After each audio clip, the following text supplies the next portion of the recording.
Good morning, this is Jeff J. Brown in beautiful Shenzhen, China, just south of the Tropic of Cancer for another China Rising Radio Sinoland article and podcast. I've got the window, the sliding window, door window closed. There's still 8 o'clock in the morning on Sunday, and they are jackhammering away on both sides of us. I'm drinking Yunnan mountain coffee today instead of tea. It's from Baoshan, which is right on the Myanmar border. I wrote a great article about the CIA and how they control the heroin trade on the border with China and Yunnan and in Myanmar. Anyway, this one is called China Loves Being Number 2 Behind the U.S. Officially, of course. And there's a beautiful map. Again, get to the source article that will be linked, will be shown on the SoundCloud and YouTube channels. I hope those are transferred to iTunes and Stitcher when they're syndicated there. There's lots of there's 3 great maps, some wonderful hyperlinks.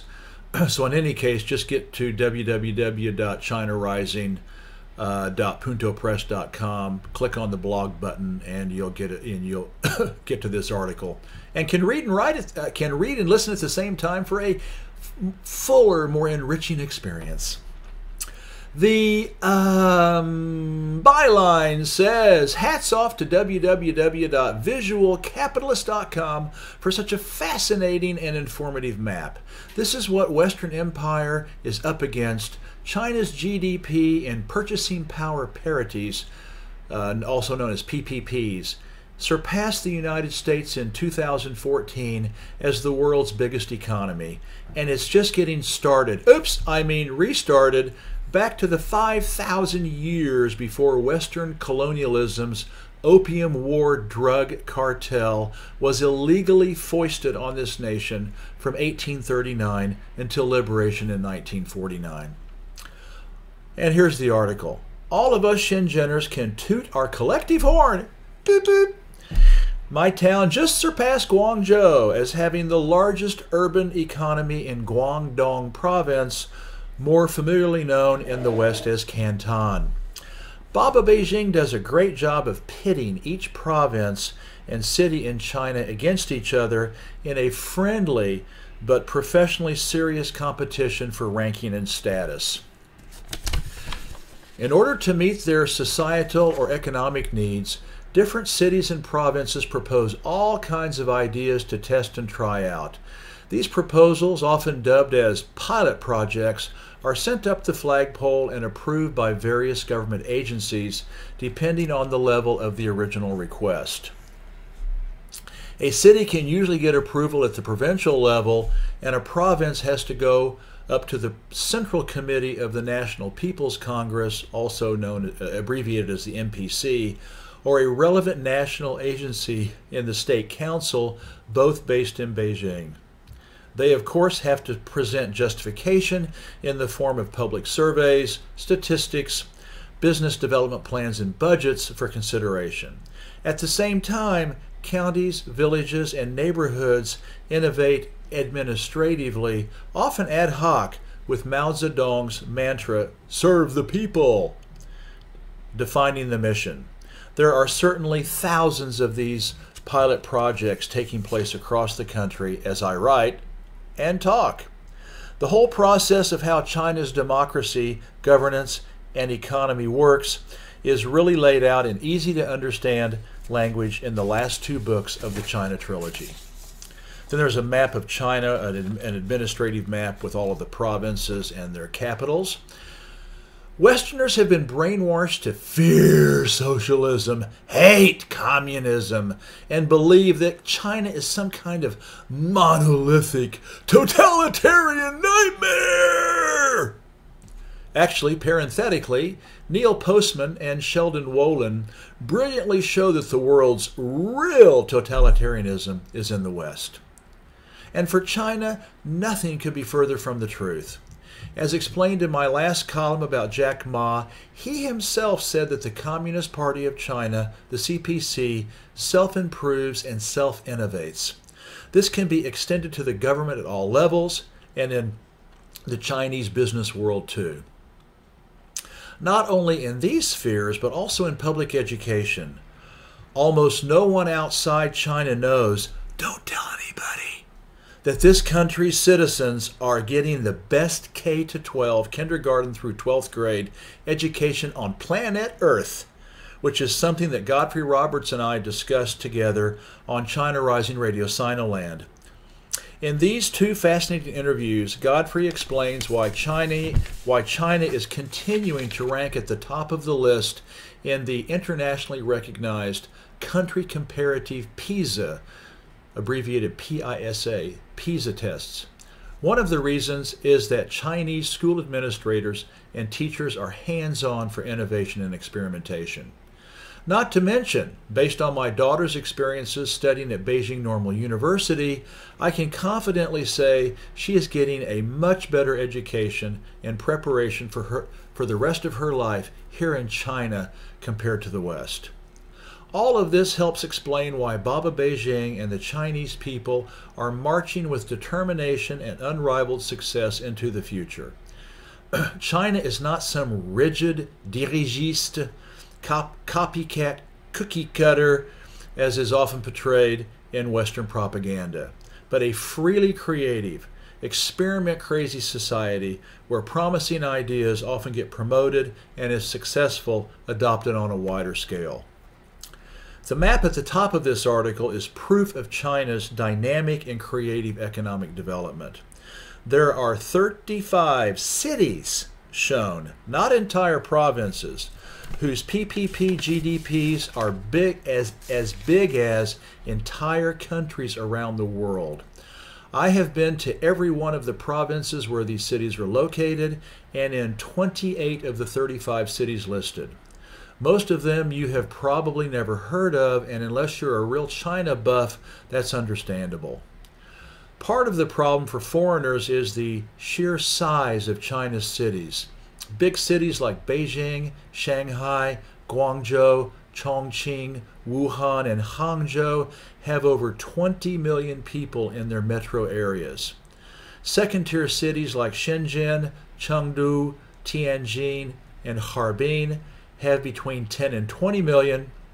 Third-tier cities between 5 and 10 million include Kunming, Wenzhou, and Changsha. After that, there are a slew of cities between 2 and 5 million, and many more from 1 to 2 million.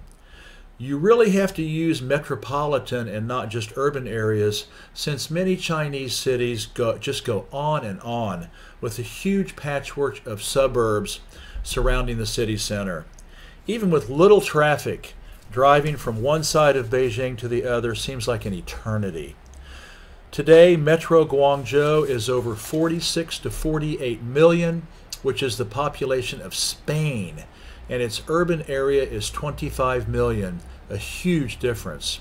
As reference, New York City's numbers are 24 million metro and 8.5 million urban, Paris 12 million and 2.5 million, and London 14 million and 10 million. By Chinese criteria, Paris and London are second-tier cities. That's why you can say Shenzhen has a population of 8 million and 15 million, and you'd be right both times. It just depends on where you draw the line around the city center.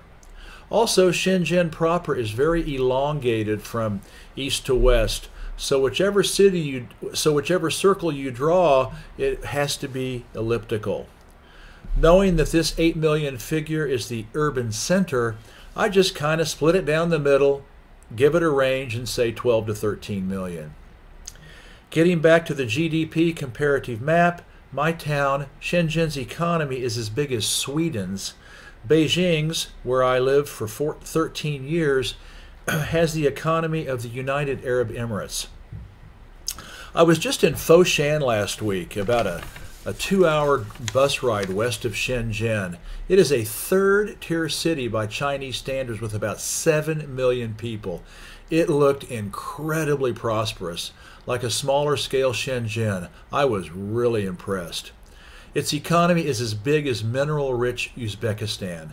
Guangzhou is the capital of Guangdong province, which is the world's manufacturing powerhouse, and this city ranks with Switzerland's GDP. Then there's a really cool map of the Pearl River Delta, where Shenzhen, Hong Kong, Zhuhai, and all these cities along the Pearl River are. Even more eye-popping are the mega regions that Baba Beijing is developing and integrating. Shenzhen is in the Pearl River Delta mega region, and it alone has the same economic clout as South Korea. The Changjiang, also known as Yangtze River Delta, produces as much as Italy, and if you throw Tianjin in with Beijing, this mega region rivals Australia. To add insult to injury to the West, while the national GDP average growth in China is around 6.5% per annum, 2 to 3 times as fast as Urbanization, these mega regions are still mostly growing at 8 to 10%, thus being the real drivers of the country's economy.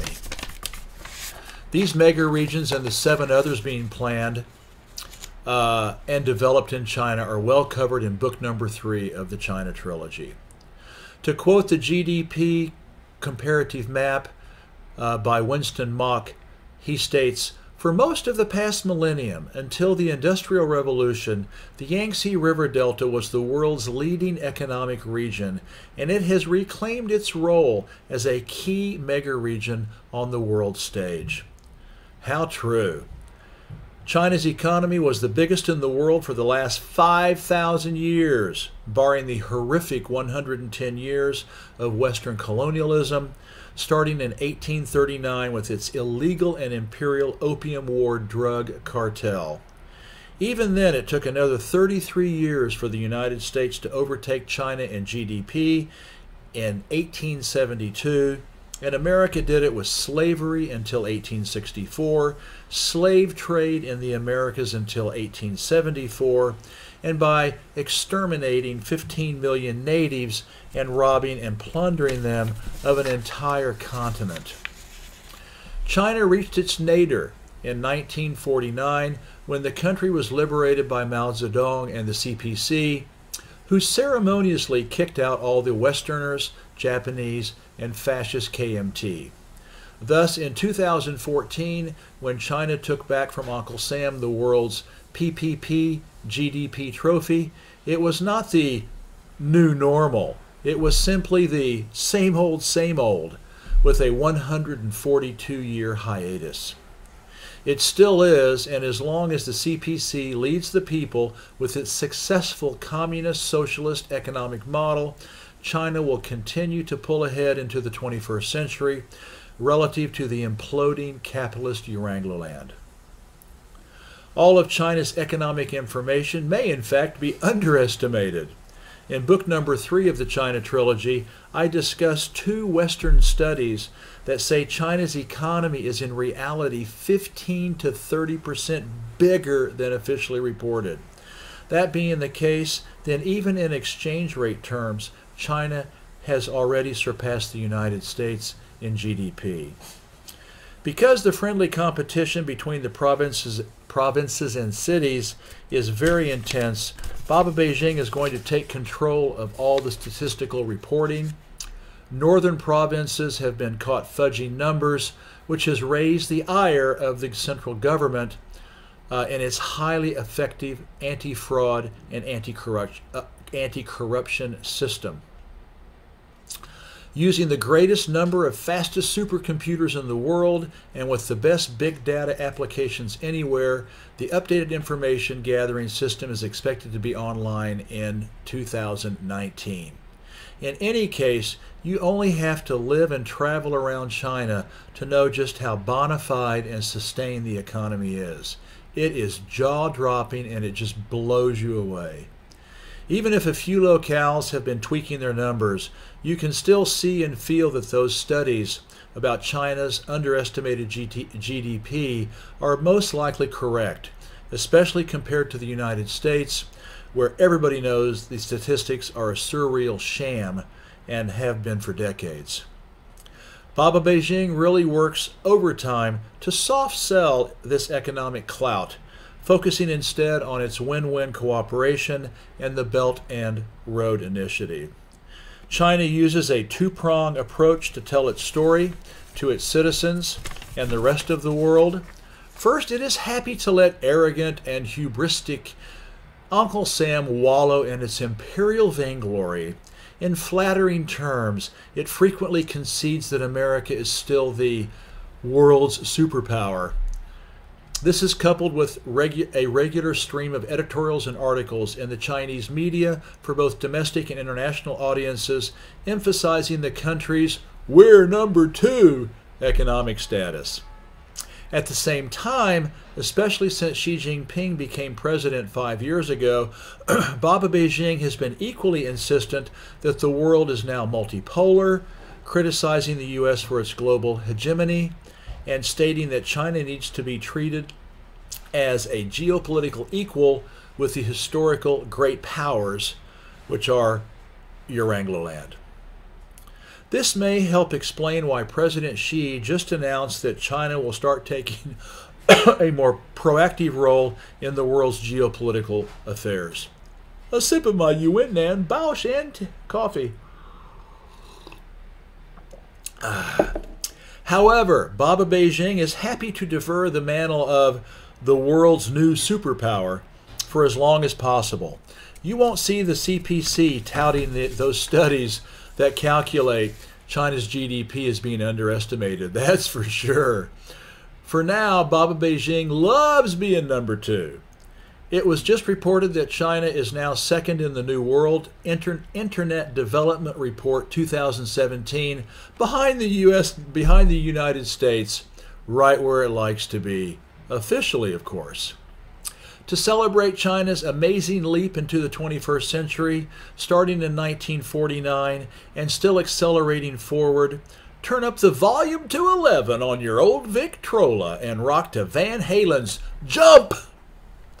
This is the official 1984 video. Oh, so incredibly cheesy, but a fun and raucous blast from the past in any case. This is Jeff J. Brown, China Rising Radio Sinoland, signing out from Shenzhen. Have a great day.